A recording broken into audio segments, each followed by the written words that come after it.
All right, so good afternoon or good morning, depending on where you're joining us from, everyone. My name is Jesse, and I am with Exploring by the Seat of Your Pants. If you're joining us for the first time, we are all about bringing conservation, adventure, and science into classrooms around the world. Now, 2020 was the weirdest year in all of our lives in so many ways, so we really want to appreciate all of you, whether you joined us live on YouTube in any way, for all the contributions and all the support you guys gave us all year long.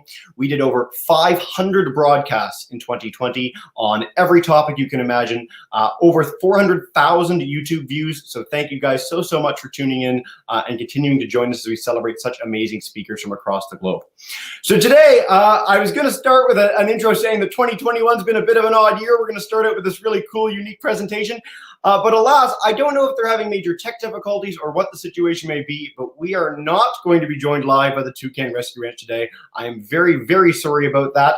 I don't know what's going on with their tech, but we do have a bit of a backup presentation I'm going to share today on my experiences in the Madagascar Expedition in 2019. So a little bit of an adventure around the globe, highlighting a really cool habitat with some really cool species. So hopefully that fills in nicely for all our teachers live and joining in on YouTube. If you're set on the Toucan Rescue Ranch, if you really want to see them, they are coming back with us on the 26th of January at 2 p.m. Eastern. So you can register for that on our website, 26th, 2 p.m. Eastern. Head there now. I know it's not what you're expecting, so by all means, if you need to go, you can do that. But I'm going to dive in with the talk and hopefully provide a little bit of an engaging story for you guys today. And I look forward to your questions in the chat bar and live. So let me get underway with that and let's dive in. All right. Perfect. All right, so back in 2019, I had the opportunity to head to Madagascar. It was a lifelong dream. It was a place that I'd always sort of thought of as a legendary place, a place that I would never get the chance to experience firsthand. And I want to share a little bit about my story there, what it was all about, why it's such a unique habitat, and what we discovered. So let's dive in with Expedition Madagascar, Conservation Stories, and Lemurs. So Madagascar has some of the wildest wildlife in the world. It is one of the biggest islands on Earth, and it's about 1,000 miles off the coast of East Africa, where it's been an evolutionary laboratory. There are so many unique and incredible species that live there that live nowhere else on Earth. So this picture is just a small glimpse of that. There aren't many here, but you can see in the top left, the giraffe-necked weevil. This is my favorite insect in the world. What a wonky and crazy bug. On the bottom left, we have a spiky tenrec. So like we have porcupines here in North America, Madagascar has tenrecs, and there's a whole bunch of different kinds of them there, all of these little kind of spines. One of my favorite things about them is that they have about 35 babies per litter. It's one of the largest of any mammal in the world, and all the babies will grab the mom's tail and then grab each other's tail, so they look like a furry snake moving through the undergrowth. In the bottom right, you've got a chameleon. Now, there are more chameleons that live in Madagascar than anywhere else on Earth. This is a pygmy chameleon, which can easily wrap around your finger. They are wild. They're crazy. I got the chance to see some of them firsthand as they sort of glow white in the dark if you shine a light in them. So they're very cool. And then in the top right, we have something called a fossa or fusa. So this is the top predator in Madagascar. One of the nice things about going to Madagascar is that you don't need to worry about lions or leopards or any large big cat eating you. The fossa is the largest predator on the island. They hunt lemurs primarily, and they're like a turbo weasel. They're kind of scary. We didn't get a chance to see them personally, but they're, again, a representation of this really amazing and unique country. Lemurs are, of course, what everyone thinks of when they think of Madagascar. So there's over 100 species of lemur on Madagascar. They exist there and nowhere else. You can't find lemurs in East Africa, Tanzania, Kenya, any of those places. They only live on Madagascar, where there are no monkeys to compete with them, and they are beautiful. On the right, you'll see the Krat brothers with Zabumafu, which a lot of you might know. On the left, the ring-tailed lemur, which you've seen possibly in a lot of zoos. They're the most common lemur kept in zoos around the world, so you get a chance to see them, but there's so much diversity out there. Again, they're really an amazing group of creatures. So why Madagascar, and what's the story of the environment there? Madagascar has had a lot of environmental degradation. So in the top right, you see this picture of what the forest cover used to look like on the island. And as you can see, over the last few decades, it's gotten less and less and less. And this map only goes to 1990, but it's an even more dire situation now. There really is a huge loss of forest on the island. And that's a real shame because it is a stunning and unique forest. Just like the animals on the island, the plants there that exist nowhere else in the globe. You can see in the top left, these baobab trees that look like they've been tipped upside down. And this is just a wild and unique and amazing ecosystem that's under a lot of threat. So in the bottom, you see this picture of a fire, of burning. And this is the case all over Madagascar. People clear the forest to help provide farmland that they can use for crops, that they can use to raise things to feed animals. So this is one of the big causes of forest loss around the country, is that people are poor to the extent that they need to actually burn down the forest in order to provide enough food for their family. It's not something that we think about or really have to experience here in the West very often, but in a lot of places around the world, this is a serious problem affecting forests and affecting people in these amazing countries. So the journey, how do you get to Madagascar when you're going? So in the top left, we have North America. I live in Toronto, Canada. And so you fly from Toronto across the Atlantic Ocean right into the middle of Europe into Paris. And so that's about an 8-hour flight. And then overnight, you leave Paris, cross that Mediterranean Sea, cross that big Sahara Desert at the top of Africa, and go all the way across Africa to that island on the bottom right. So that's another 12-hour flight. It's about going halfway around the world. So Calgary in the west part of Canada is about exactly across the world if you had a globe from Madagascar. So you're basically going as far as you can possibly go from here in Canada. It was the furthest I'd ever traveled. It was a really exciting opportunity to go to a really unique and different place. So what's it like? The capital is called Antananarivo. Everyone just calls it Tana. And it's a city of over 2.5 million people, comparable in size to Toronto or Chicago. It's all low-set buildings, all these pastel colors, tons of people everywhere. When you go for a drive, if you're going 5 miles or 8 kilometers, that's going to be several hours just trying to navigate the amount of people that are in and on the street, the bikes, the motorbikes. There's less air regulations in Madagascar, so everything smells like diesel fuel. It's got a really unique smell with burning rice husk. It's unique. It's not necessarily the best, but it's certainly different and was certainly a wild experience. And in the bottom right, you'll see what the example of what it looks like inside a cab.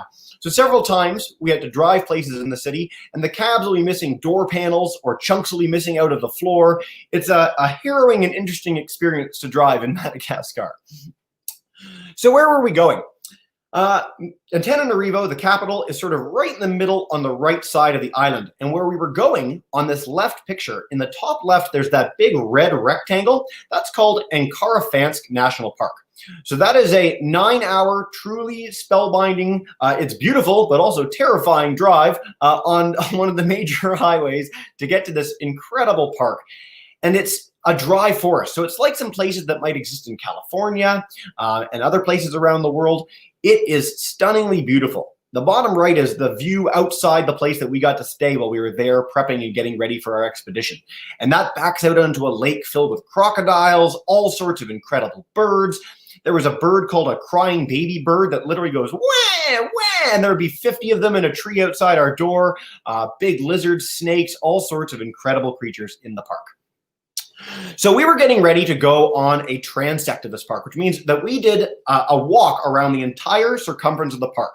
If you go back to the picture of the red rectangle, that circumference is about 200 kilometers or about 140 miles.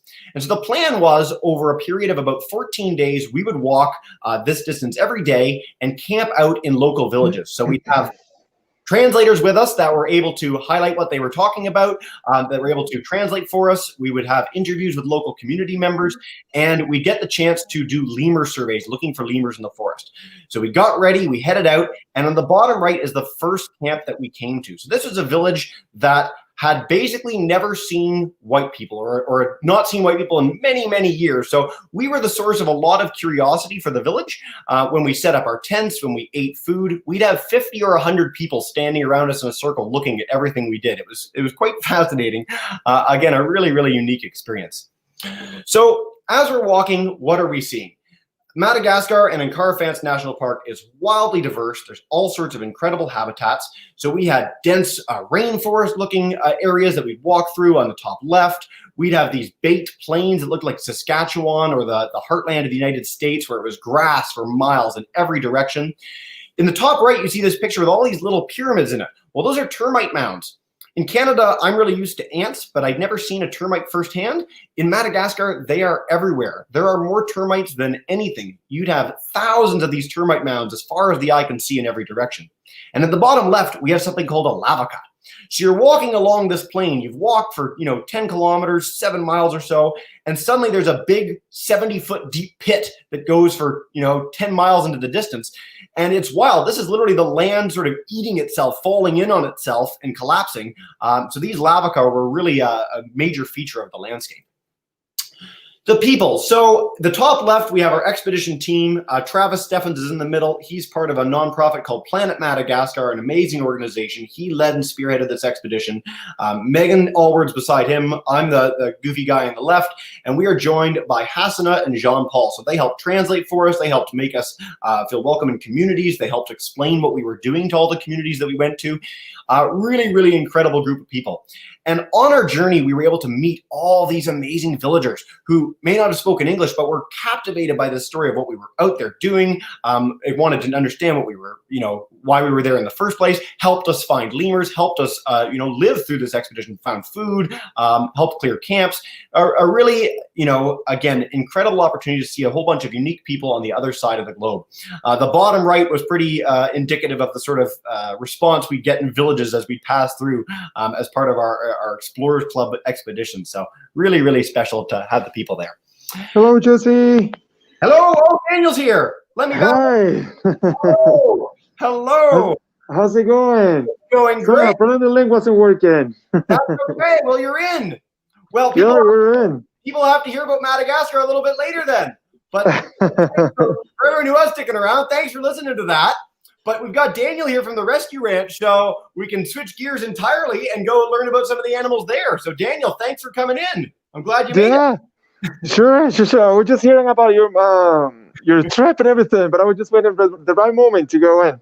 Perfect. Well, just a brief introduction then. If anyone wants to hear more of the Madagascar story, it is linked on the YouTube channel. I've been able to tell that before, which is really fun. But I want to turn it over to Daniel now at the Toucan Rescue Ranch, what you guys are all here for. So Daniel's going to guide us through, share some of the amazing animals they have there. The Rescue Ranch rescues, rehabilitates, and re-releases injured wildlife. They've been doing this for decades. They've been one of our biggest partners here at Exploring by the Sea Deer Pants for several years now. So it's really exciting to get the chance to share their story. So Daniel, take us away. Thanks so much, man. All right, sure. So, well, first of all, welcome all of you to Costa Rica. So, Toucan Rescue Ranch is located in Costa Rica. Just like Jesse said, we are a non-profit organization. We focus on the rescue, rehabilitation, and rewilding of the animals back into the wild. This little fur thing that we're watching right now is one of the sloths that we have. I'm gonna give her some flowers in a second. But yeah, Toucan Rescue Ranch was founded in 2007 and 3 and 4, by Leslie Howe. She was born in the United States, but she got raised here. At the beginning, we used to only rescue birds, but then in 2007, Leslie and Jorge, both founders, decided to try with sloths to see if it was feasible. And well, although it is incredibly difficult, we're able to release them back into the wild, to put them back into the wild. We run by donations, so it's thanks to virtual tours, on-site tours, and campaigns that we do on our social media, how we can keep these animals healthy and how we can keep releasing them back into the wild. Between 50 to 80% of all those animals that we received are put back where they belong. We receive animals for many, many reasons. For example, the animal black market trade. We also receive them because some people hurt them or shoot them, especially like birds or raptors like owls and hawks and falcons. And other type of situations. But today we're going to focus on the sloths.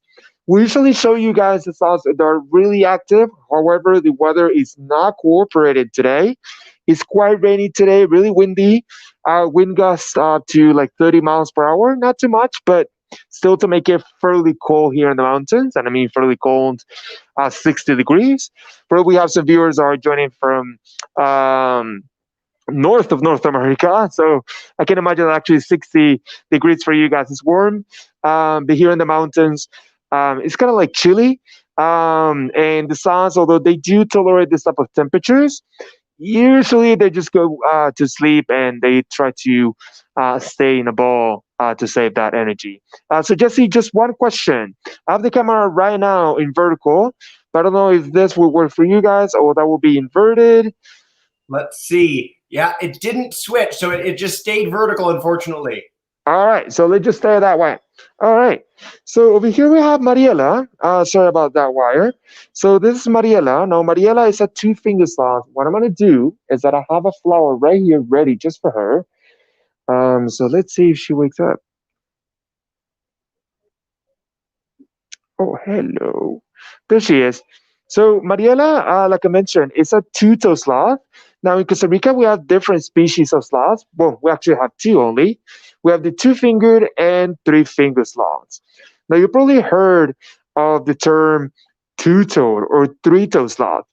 We don't like to call them like that because both species they have three toes on the back. The difference is on the front. So for us, it's a bit easier to call them two-fingered or three-fingered instead. If you guys ever seen Zootopia, then you're definitely familiar with the three-fingered sloth.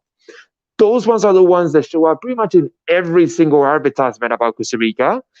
However, this type of sloth is a bit less known type of sloth, but we cannot deny that it's just adorable and so cute. Um, I'm gonna explain to you why this one is here. We also have a Malure that is over there on the back, but we're gonna focus on Mariela today um, because Malure is definitely trying to not be in the cold. However, as you can see, Mariela is definitely enjoying that hibiscus flower. So the reason why we received the babies and the reason why this one is here is because she is an orphan. Now, we find a lot of orphans because sometimes the moms they get electrocuted from power lines. So they think that the power lines are vines, so they get electrocuted when they touch them, of course. Also, they get hit by cars and they get attacked by dogs. So in Costa Rica, sadly, there's a lot of stray dogs going around, and stray dogs are considered an invasive species in here in the country. So that's definitely a problem because they attack not only sloths but also a bunch of other animals, including opossums, birds, squirrels, and many other mammals that you can find here. Um, but sometimes when a dog attacks an adult sloth, even though this might sound surprising, the dog can get the worst part of this fight. And this is because the sloths can be really, really aggressive. You can ask any of the vets that work here because they attack. Yeah, they seem adorable and everything. Of course they are. But they can be really aggressive. That's part of their nature. So we need to be really careful with them, especially whenever we receive auto sloths. Because what they will do is that they will use some canine teeth that they have on the front of their mouth, and also those sharp claws that you can barely see because right now she's holding onto that flower. Um, but they use those claws to pretty much just scare you away and try to keep you away. Because for them, although we're trying to help them, we are like a threat. We're kind of like a predator. So they will try to do everything that they can to defend themselves. Now, you know that if you get like a deep wound, let's say that you got bitten by a dog, for example, most likely you will need to go to the hospital, even though you might be vaccinated against rabies. The reason for this is because dogs they have a lot of bacteria on their teeth, and you might get an infection. Well, it's kind of similar with the sloths because with the sloths they have so much bacteria on their teeth that they will there's a really really high chance that they will give you a serious infection. Actually, Leslie, our founder, she got bitten by an adult sloth, and she was like, "Man, whatever. I just got bitten, like any other animal would bite me anytime. Not gonna do anything about it. It's just gonna pass." And she ended up in the hospital, got two surgeries, and she almost lost her arm because of a bite of a sloth. So that can definitely tells you how aggressive and dangerous the sloths can be. So one thing that we do not recommend is to not touch the sloths, do not pet him, if you want to support the sloths, try to avoid places where they let you touch them or hold them, because although they have this permanent smile, the reality is that when they get touched or handled by humans, their heart rate will increase, and sometimes they can even die from this stress. And also, they can get used to people, so they won't be able to be put back into the wild. So that's the reason why here in Toucan Rescue Ranch, we don't have any contact with these guys at all. Well, unless it's completely necessary. That's like a procedure, a vet procedure, when they're injured, or whenever they need to be fed. Still, we do not touch them. We just feed them with some syringes, and those syringes have nipples on them. So actually, the contact is being done by the syringe. If you're wondering what type of milk do we give them to these guys, is goat's milk with Pedialyte. We do not give them cow's milk because they can actually get diarrhea from it. That is because of the protein that cow's milk has. So goat's milk is a bit more similar to the milk that they will get from the moms, and the Pedialyte will help them to hydrate. Now, Amalur, no, Amalur is the other one. Sorry, Mariella is around 2 to 3 months old.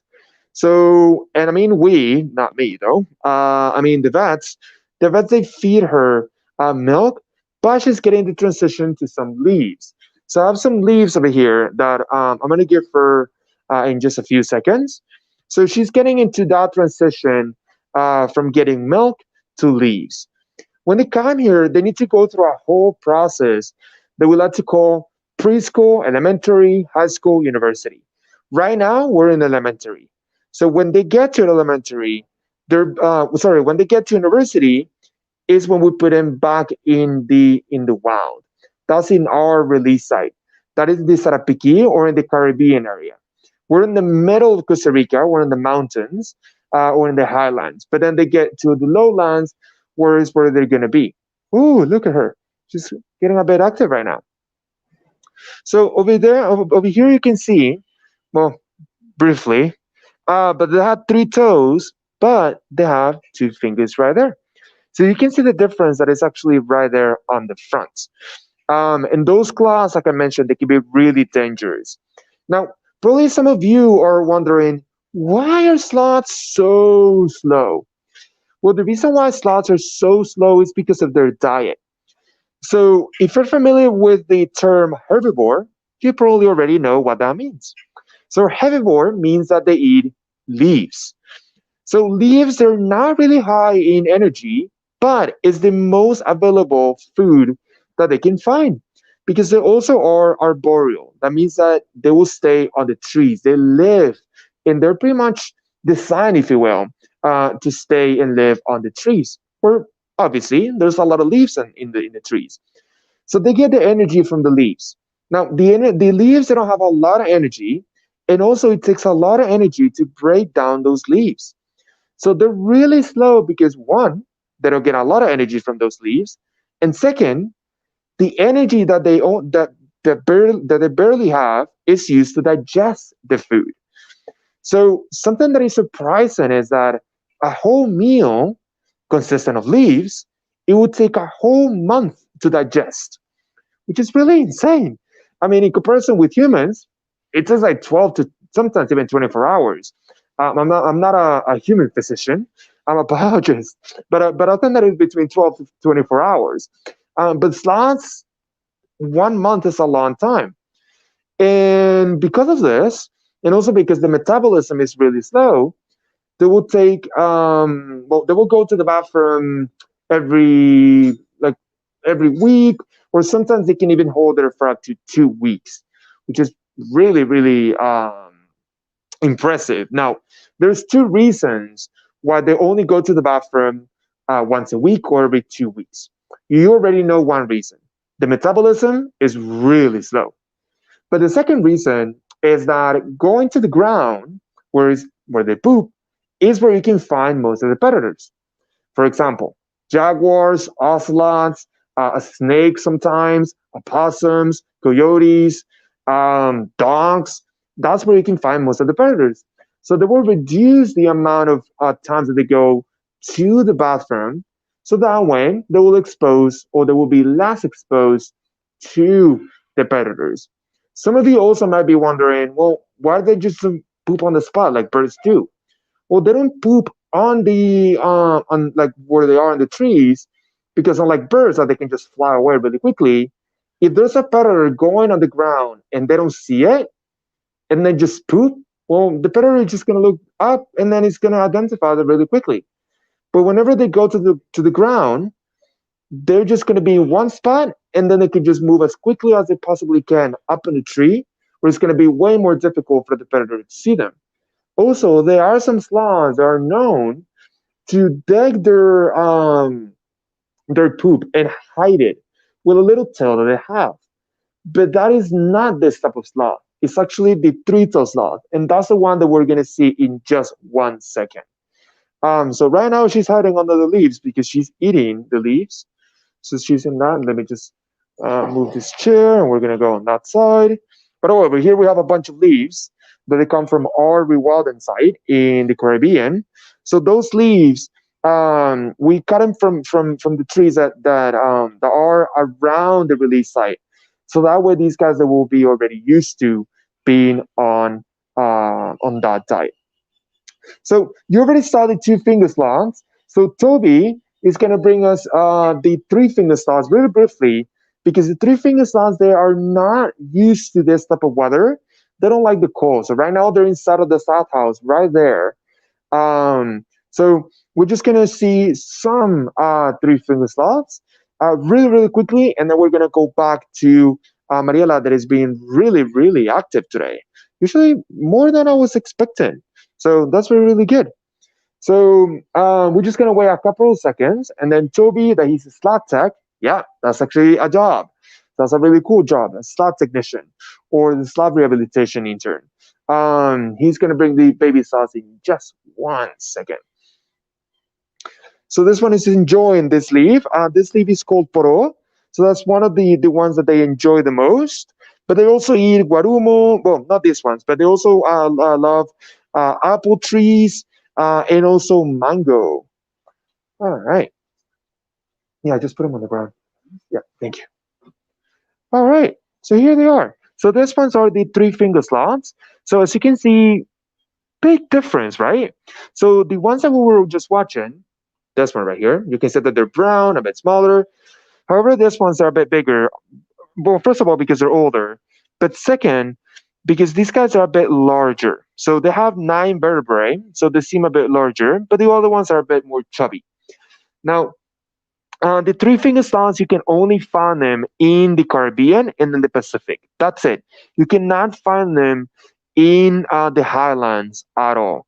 These sloths are the typical sloths that they would take forever to move. They're not aggressive. They're really what you can call chill. However, they will get stressed way more easily. So that's the reason why we're not gonna show them to you too much, because then they can get stressed by my voice, by me being here, and by being outside. Now, something that you can tell is that is their toes. So there you can see that they have 3 toes and 3 fingers. Hello. Unlike the other ones that we already mentioned, they have 3 toes but 2 fingers. Another characteristic of these guys is that they are diurnal, so they stay active during the day. However, the 2 finger sloths, that one, they stay active during the night. All right, so thank you, Toby. So yeah, that was quick, but that was because these guys, they can get easily stressed. So now let's see if we can take a look. Oh, take a look at Amalur. Amalur is right here. Let me just put the flower in there. Oh, all right. So we have Mariela on the left, and then Amalur on the right. So she just realizing that we just put a flower right there, and then Mariela is getting a bit closer. We need to keep our distance because, again, these guys, they can get stressed, but also they can attack us. So now I'm gonna open the space for some questions. So if you have any questions, you guys can go ahead right now. Well, thank you so much, Daniel. We have more questions than you could possibly answer in 100 years coming in on YouTube. As usual, over 230 groups joining in on YouTube. Welcome into Awesome. That's great. Canada and the States. So yeah, let's dive in. We're going to go to our live classes first for a round of questions. We're going to take as many as we can. You guys got 2 programs in one, so lucky you guys to kick off our year. I want to start with Miss James' class joining us in San Antonio. So Miss James, come on up, demute your mic, and you are good to go. Awesome. Welcome in, guys. In fact, all our teachers can demute their mics. The way this works, that's actually a lot easier. So just get your mics unmuted, and you're good to go. Thanks, Miss James' class. Go ahead, go. Can they swim in deep water? Can sloths swim in deep water? Deep water. They can definitely swim, but not in deep water. Now, the sloths you can find them in the jungle, so in the rainforest pretty much, but there's a lot of rivers. Most of these rivers, they're not really deep. So no, they will not be able to swim in deep water, but they're really good swimmers actually. Yeah. Great question, guys. I like when the swimming thing gets brought up so quick. Miss Coffin class joining us in Gorey, Ontario. Come on in, Miss Coffin. I know you've been typing in the chat bar, but more fun to share it live. So come on in. Hi, my kids are watching both live through Google Classroom and on YouTube, and a few of them have how many different types of sloths are there? Good question. So in the world, there are actually 6 different types of sloths, but in Costa Rica, we only have 2. One of them is really, really interesting, and it's called the pygmy owl. That you can only find them in an island in Panama. But here in Costa Rica, we have 2. Okay. Awesome question, Ms. Kaufman. And save your other one. We'll probably come back for a second round in a minute. Let's go to Mr. Sega's class in my favorite town name in Ontario, Smooth Rock Falls. Mr. Segas, welcome in. Hi there. Hi. Is their fur spiky or soft? Ooh. Is their fur spiky or soft? That's a really good question. Actually, it's really soft. So if you ever touch a husky, for example, like those type of dogs that have really soft hair, well, that's how their fur feels. I only know it because the vets have told me. And then the 3-finger sloth, the one they you saw briefly, it kind of feels like eyelashes. So it looks coarse, but it's not. It's actually really, really soft. Yeah. Good question. Good question, guys. Like eyelashes. Never heard that one before. Very cool. A quick shout out to all our groups on YouTube. Texas, Alabama, all across Ontario. If you're from anywhere else, please let me know where you're joining from on YouTube. I'll give you guys a shout out in a minute. But I want to go to Mr. Shattuck's class in Chalk River, joining us live from his home. Mr. Shattuck, come on in. Hi there. So we've got a question from Olivia. So Olivia, if you want to unmute yourself, and we'll see if this works. Fingers crossed.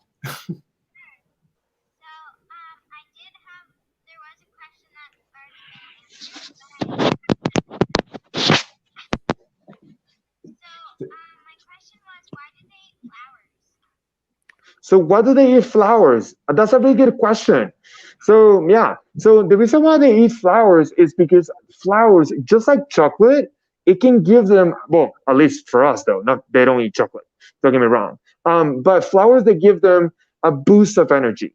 So sometimes when they need some energy, they will eat the flowers because it's rich in carbohydrates, that is what they need, but also in sugar. But that still doesn't mean that they eat a lot of them, only from time to time. So in the ranch in here, we only give them around 1, sometimes maximum 2 per day. Cool. When I need energy, I have chocolate almonds in a double-double, which I think if I ate a lot healthier. So great question. Let's go to Fultonville Elementary, Mr. Bresden's class in Sherwood Park, Alberta. Welcome in from across the country. Just demute your mic and I'll bring you guys in for a question. Let's go. Let's do it. Yeah, demute that mic. I can't hear you guys quite yet. I'll let you know the moment I can. Run, Mr. Preston. Shout out to Arizona on YouTube, Wisconsin. Where else? All sorts of places. How old can the sloths get to? Good question. So the sloths, these species, they can get as old as 30 years old, which is really impressive. However, the three-toed sloth, the ones that are a bit grayish, those ones that can live only up to 15 years in the wild, a bit longer in captivity, but in the wild, only 15, and this one, 30 years. Okay, great question, guys. I would take more questions from YouTube. Unfortunately, I know we started a little bit late today. I had to deal with my whole speech for a little bit there. So I will go back for a second round with our live classes and for our YouTube groups. If you want to try and register for a camera spot on the 26th, we'll be joined by the Rescue Ranch again. Please do that. I want to go to Miss Warren's class joining us in Hutchinson, Kansas. I think over the last 2 years, we've had every single school in Hutchinson, so it's so nice to have you guys back. Miss Warren, take us away. Oh, wants to work. Thinking about it. Miss Warren, you froze. You guys were so enthusiastic about sloths that it froze. I'll come back. I'm going to come back to you guys in just a minute. Hopefully we can get you in, and you can type your questions in the chat bar as a backup if that doesn't work. So Miss Warren, I will be back with you guys. But Miss James' class, I'm going to come back to you guys. So let's go back to Texas. Just demute that mic. You're good to go. How much sloths do you have on Toucan Ranch? Yeah. All right, so how many sloths do we have? So right now we have around 30 sloths. That includes permanent residents, the ones that can't be released. But there are really few that we can't put them back into the wild. But that includes adults, babies, and 2 and 3 finger sloths. So yeah, we have around 30 sloths right now. Wow. Is there a name for a group of sloths? Like it's like a parliament of owls, a murder of crows. Is a group of sloths like, what are they? Do you know? That's a really good question. Sally, I don't know. And I don't think that there is a name because actually sloths are solitary. So they will live completely by themselves. Okay, I'm going to look that up. And then that could be like a challenge for our classes. If it doesn't exist, if there's no name for a group of sloths, we can ask our class around North America to come up with one. Yeah, that would be really exciting. Awesome. All right, Miss Warren's class. Looks like you guys are in now. So let's see. Go for it. Oh. I don't know what's going on. You guys are in, and then you're not in all of a sudden. Okay. Oh, try one more time. No, for whatever reason, guys, it's killing your audio. Type in the chat bar. I will come to you guys so you can do a shout out and wave. Type the questions in the chat bar, and I'll share them on your behalf. So I'll type in the chat bar in a second for you guys. Miss Kaufman, if you have another question in the meantime, come on back in. Hi, I do. Reese from my class would like to know where you normally go to rescue the sloths or how you come about with like getting them. Yeah. That's a very good question. Thank you. So we rescue the sloths from 2 main sources. So one of them is actually people just coming in here or just calling us from pretty much all over the country. So they call us and they say, hey, there's a sloth that got electrocuted or whatever. And then we receive them directly from them, from just regular people. But also there's an agency in Costa Rica that is called MINAE. That's kind of like the environmental police or the park rangers, if you will, of Costa Rica. And then they are the ones that are on the national parks, and they are the ones that bring the animals to us, whether because they saw that animal get injured directly or because someone called them to them. But I will say that the vast majority of the sloths we receive, they come directly from MINAE. But the other animals, though, they come from people. So yeah, those are the 2 main sources, if you will, of how we receive the animals. Great question, guys. Miss Warren, thanks for typing in one question. Share another and tell me who asked that one so I can give a shout out to them, okay? I want to go to Mr. Sega's class in just a second, but Daniel, I looked it up quickly on the internet. So you're right. There is no official group of sloths because they are solitary, but there was an internet vote in 2019, and the answer, the winner, was a snuggle of sloths, which I think we can all agree very appropriate and fantastic. So, good question, guys. I totally agree. Snuggle of sloths. Mr. Sega's class, come on in and take us away. Okay, Vinny. What is the most dangerous predator of the sloth? Yeah.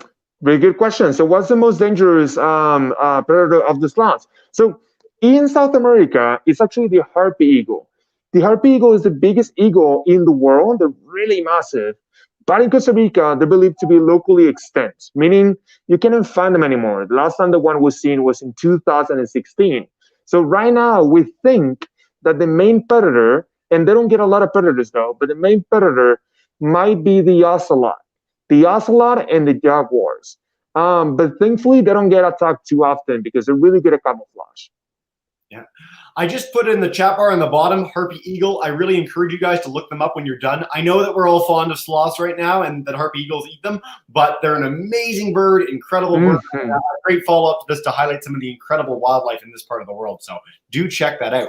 All right, from Allie in Miss Warren's class. I'm going to bring you guys in so we can see you at least. Hi, Miss Warren's class.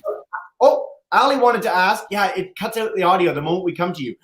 Miss Warren's class, Allie wanted to know what sloths like to eat. So we've seen them eating the flowers, Daniel. Is there anything else that they really love? So pretty much only flowers and leaves. So the sloths are actually strictly herbivores. So these type of sloths, they enjoy eating different type of leaves, including the leaves of mangoes and apples, and also different and other types that are called poro, warumo, and so on. But yeah, they're herbivores, so they only eat leaves pretty much. Sometimes they will eat insects, and maybe from time to time there has been some reports of them eating birds' eggs, but it's more like a rare occasion than anything else.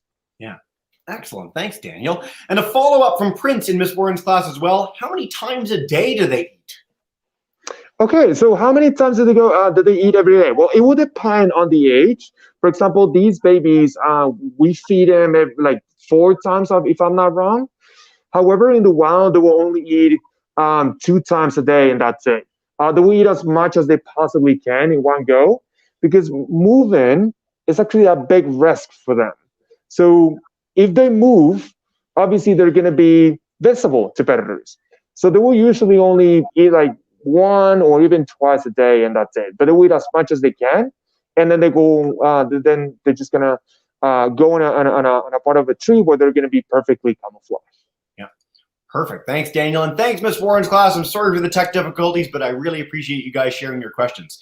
All right, I want to go to Chalk River, back to Mr. Shattuck's class, and then we'll wrap up in Sherwood Park in Alberta with Mr. Bresden's group. So, Mr. Shattuck, come on in.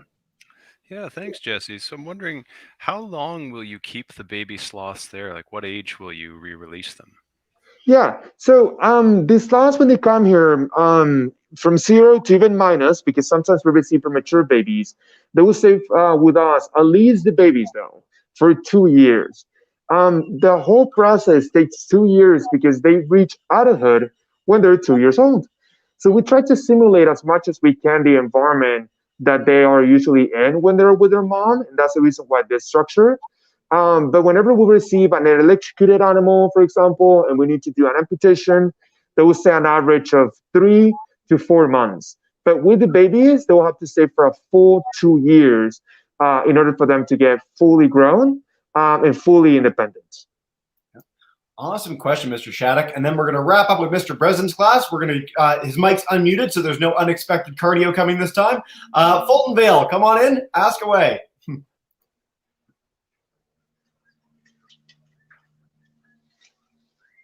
Hi, guys.